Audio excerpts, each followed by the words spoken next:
So I didn't know that somebody's car was going to get out of control to go crash into my car. I didn't know that. But God knew why the devil was setting up. And he had the angel there on spot already. In fact, they traveled with me. And they took care of the matter. Okay? And as for that, I'm telling you now, I hear many people they tell, oh, you know, they were in a crash and, oh, they thank God that they are still alive to be able to talk about it or whatever, and they're going to be in pain for the rest of their life, whatever. I just thank God that those are not my deliverances.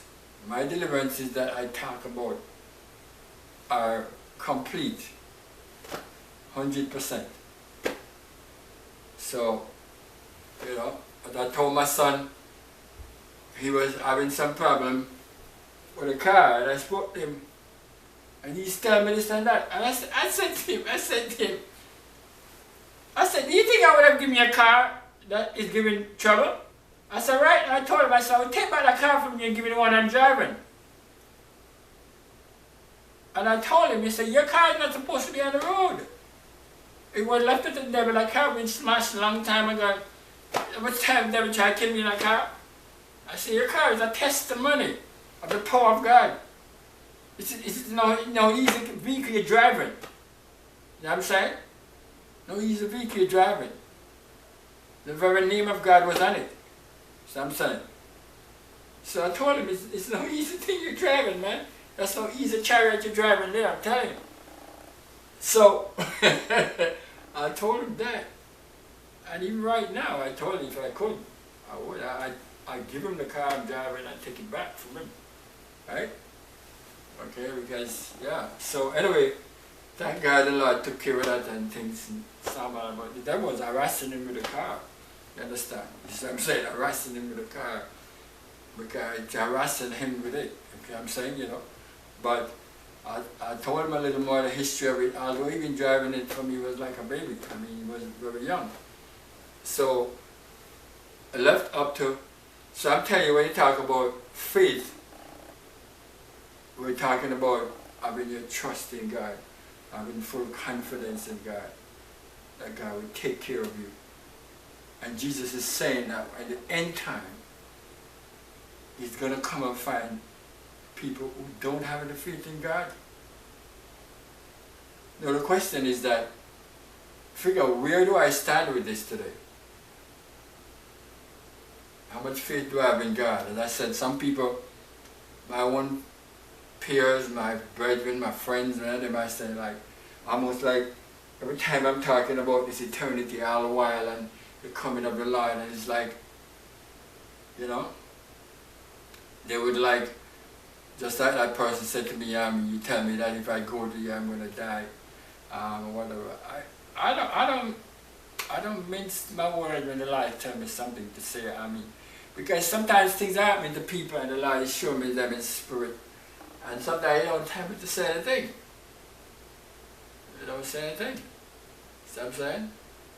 I go in the nursing home, I met this minister, and I know him from a long time. I really love him, man. He's a nice person. And he's talking to me about some things, and the spirit, I know he's not going to live, but I don't tell him that. You know what I'm saying?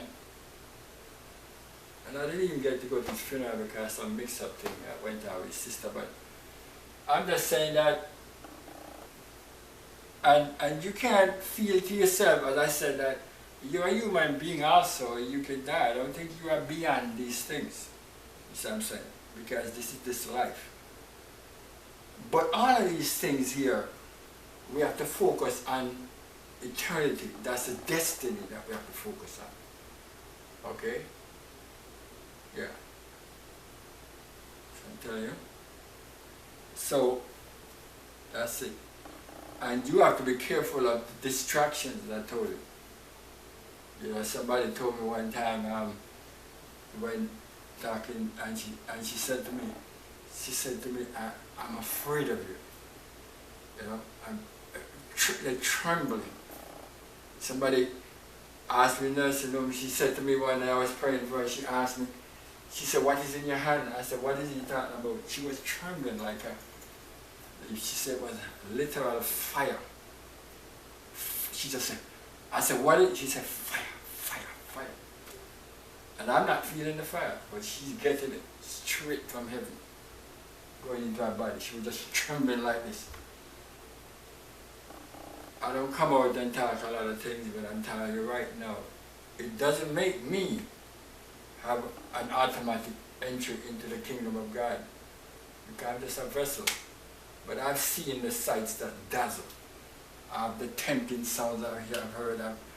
I've seen things that I've dealt with things. But one thing I do know is this: God has put me into serious danger. Okay? That He have to cover me with fire. Fire of heaven. He will never leave me. Okay? So when it comes to having faith in God, who is He coming for? Is He coming for you because you wear the nicest dress to church? Is He coming for you because you have the nicest car? Is He coming for you because you have the biggest tithes and offering? Right? Is He coming for you because you preach the strongest sermon and all that? Those things are superfluous. In fact, they're almost ridiculous. Because I said many times, the people don't even want to talk about the coming of the Lord, many of them, because they don't want Him to come. That's why they don't talk about it. They don't want Him to come because they figure they're okay. And the main thing that runs this world is a pride, because sometimes, I'm on the road and I see this person just zip past you in a vehicle. And you might be driving at 70, 75 miles per hour. And the speed at which that person passes is almost like you stand still. I just say that for a figure. Now, if there was nobody else on the street, do you think that person would want to drive that fast car? No. For what? Who is he going to pass? Who is he going to feel like he's competing with? Right? Why do you think this person want to have this expensive car? Because of course you figure, well, his car, people will be looking at it and all this kind of rubbish, and But your car is going to drop in the same pothole that my car is going to drop into. You're going to drive on the same rough road or whatever. When the president, they had to bring him from place to one time because they couldn't fly him because of the storm.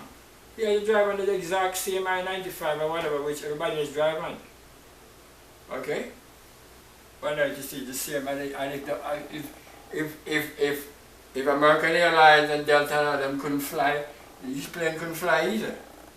Okay? Air Force One couldn't fly either. Okay? We think he's gonna go up there, so because I'm Air Force One, then I'm gonna fly into this. You must be crazy. The wind will just tear it up just like any other plane. Why is it made of the same aluminum and wood and whatever any other one? Okay? So I'm just saying that people are putting their faith in these things instead of putting their faith in the, And as I said before, you could be asking God to protect you